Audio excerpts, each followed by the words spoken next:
안녕하십니까. 이다나로 마라토너 정석근입니다. 오늘은 우리가 달리기를 할 때 리듬으로 달리죠.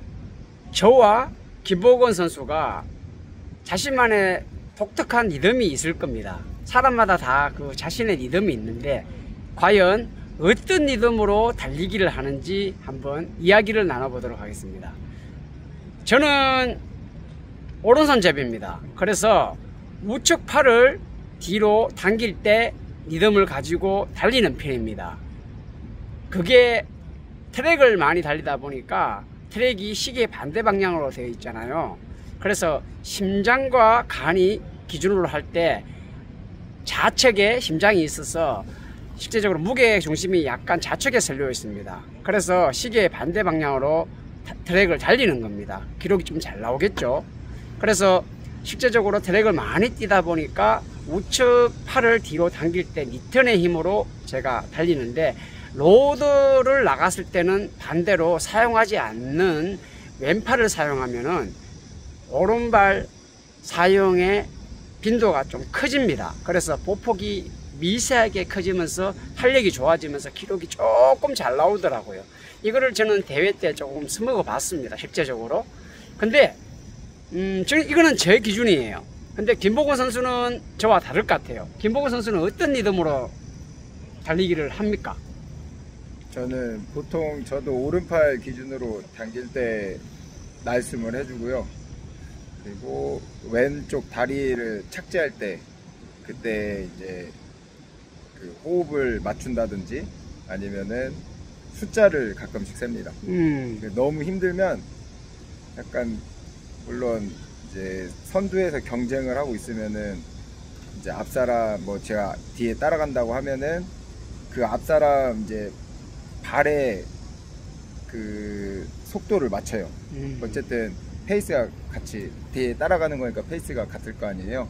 그래서 그 사람 뒤에 붙어서 이제 보폭의 차이는 있지만 이제 그 최대한 그 사람이 왼발 착지할 때 저도 왼발에 딱 착지할 수 있게 이런 리듬을 그 사람이랑 맞춰서 발을, 그러니까 이 발자취를 맞춘다고 하잖아요. 그런 느낌으로 일단 저는 포인트를 주고, 그리고 중간에 이제 4점이 오거나 어떻게 보면 이제 고비가 올 때는 숫자를 좀 일단 셉니다, 속으로. 그래서 왼발 기준으로 해서 뭐 숫자를 하나, 둘, 셋, 넷 이렇게 하면서 숫자를 진짜 힘들 때는 100까지 세다가 중간에 이제 100까지 못 세고 중간에 이게 한 60, 70 세다 보면은 또 이게 그 집중력이 떨어질 때가 있어요. 그때는 또 다시 호흡 가다듬고 다시 숫자를 또 셉니다.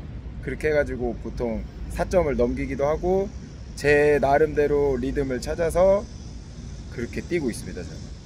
그래서 이제 뭐 요약하자면 저도 오른팔이든 아니면 이제 왼쪽 발이든 아니면 이제 호흡할 때 그 날숨 할 때 그걸로 저만의 그 방식대로 리듬을 찾고 있습니다.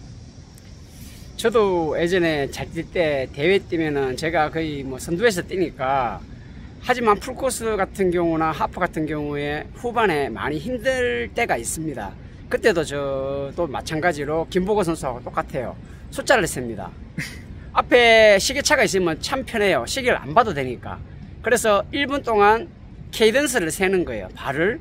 그래서 아까 제 200 나왔는데 요번에는 196이 나오잖아요. 그러면 200에 맞추려고 노력을 하는 거예요. 그러다 보면은 페이스가 조금 더 올라가더라고요. 그래서 지치고 힘들어서 포기하고 싶을 때는 저는 김보건 선수와 똑같이 숫자를 세는 것을 많이 했습니다. 실제적으로 그렇게 했습니다. 그러면은 확실히 집중하게 되고 잘 달릴 수 있더라고요. 또 이거는 또 공통적으로도 저와 또 비슷한 부분이 있네요. 그리고 이제 우리가 달리기는 자세와 리듬이 중요해요. 그리고 후반으로 갈수록 우리가 하체로 달리면은 틀리게 돼 있어요. 그래서 상체로 달려라, 상체로 달려라 이 이야기를 많이 들었을 거예요. 때문에 이 다리를 우리가 사용해서 달리잖아요. 뭐 풀코스 같은 경우는, 선수들 같은 경우는 뭐 24,000보에서 좀 뭐 28,000보 정도를 입니다. 킵초게 같은 경우는 24,000보 정도 되겠지만은 우리 뭐 김보건 선수 같은 경우는 거의 한 3만 보 정도 나오죠. 아마 그 정도 나올 겁니다. 그럴 겁니다. 그러니까 28,000보에서 30,000보 사이가 나오는 편인데 기록에 따라 또 다 달라요. 그래서 이제 그 정도 뛰다 보면은 우리 다리가 근육이 다 틀리게 돼 있어요. 자, 그때 또 다리를 사용하면은 못 갑니다. 바로 이 상체 리듬으로 가야 돼요. 그래서 상체를 잘 활용하는 방법이 상당히 중요합니다. 상체로 뛰어라, 상체로 뛰어라, 그건 아는데 안 되죠. 이게 평소에 조깅할 때 습관화 시켜야 됩니다. 바로 되면은 달리기 다 잘하죠. 그래서 이런 부분을 우리가 오늘 알아봤고, 그리고 이제 실제적으로 사용하지 않는 근육을 자꾸 발달시키면은 기록이 좋아집니다. 저는 늘 이야기하지만 기본을 잘 지키는 사람이 잘 달립니다. 그래서 언덕 쪽에 케이던스 올리기 위해서 피치 훈련 같은 경우를 해주신다든가, 짧은 언덕을 통해서 스피드를 올려준다든가, 이거를 하면은 킥 사용하는 게 훨씬 강해집니다. 실제적으로 우리가 착지하면은 보통 선수들 중에 힐프 착지를 하더라도 완전히 뒤꿈치가 떨어지는 힐프 착지가 아닌 살짝 뒤꿈치가 닿으면서 중족부와 포가 킥을 해주면서 마지막에 엄지발가락을 밀어주면서 달립니다. 그래서 킥이 좋은 선수들이지 뒤꿈치 그냥 쿵 떨어지는 자세로 달리는 선수들은 없습니다.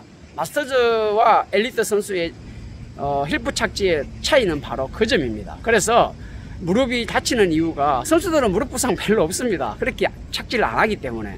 그렇기 때문에 이런 부분을 킥을 강화시키려고 하면 결국은 뭡니까? 언덕을 달리면은 킥을 많이 사용합니다. 그래서 엄지발가락을 잘 활용하는 달리기를 해야 됩니다. 힐프 착지를 하더라도 쉽게 말해서 외측 착지를 하고 중족부를 이어서 마지막에 착지는 엄지발가락으로 밀어주는 착지를 하는 겁니다. 또는 포어풋을 하더라도 결국은 발볼이 떨어지더라도 마지막에 밀어주는 것은 엄지발가락입니다. 그래서 엄지발가락이 엄청나게 중요한 역할을 하는 겁니다. 제가 예전에 한번 이야기를 했지만 발가락 4개가 아파도 달리기를 할 수 있습니다. 엄지발가락만 멀쩡하면. 하지만 엄지발가락이 아프면 발가락 4개가 멀쩡하면 달리기가 안 됩니다. 그 정도로 엄지발가락이 영향이 큽니다. 김보근 선수는 엄지발가락 다쳐본 적 있나요? 저는 달리기 하고 나서는 다친 적은 없고, 달리기 하기 전에 농구를 했는데 엄지발가락이 찢어졌습니다. 그래가지고 반절이 찢어져가지고 발가락이 덜렁덜렁 될 때가 있었어요. 그때는 달리기 못했을 건데? 그때는 달리기 안 했죠. 제가 그때 고등학생이어가지고, 그때 농구하다가 어쨌든 이제 점프하고 내려올 때 이제 제가 그때 양말 신고 그냥 운동회 신발을 벗고 양말 신고 운동을 했거든요. 그래서 리바운드 하고 내려올 때 엄지발가락이 먼저 닿아가지고, 그렇게 해가지고 엄지발가락이 찢어졌었는데 봉합 수술해가지고 그때 잘 치료돼서 아직까지는 잘 달리고 있습니다. 진짜 제일 다치면 안 되는 것이 엄지발가락이에요. 엄지발가락 다치면 달리기 못합니다. 발톱 관리, 엄지발가락 아프면 또 착지가 할 때 절뚝절뚝해요. 그러니까 그때는 반창고나 테이핑을 해주면 또 덜 아프고 달릴 수 있어요. 하여튼 오늘 달리기 리듬과 착지할 때 엄지발가락이 미치는 영향, 이런 부분에 대해서 한번 이야기를 나눠봤습니다. 시청해 주셔서 감사합니다. 감사합니다.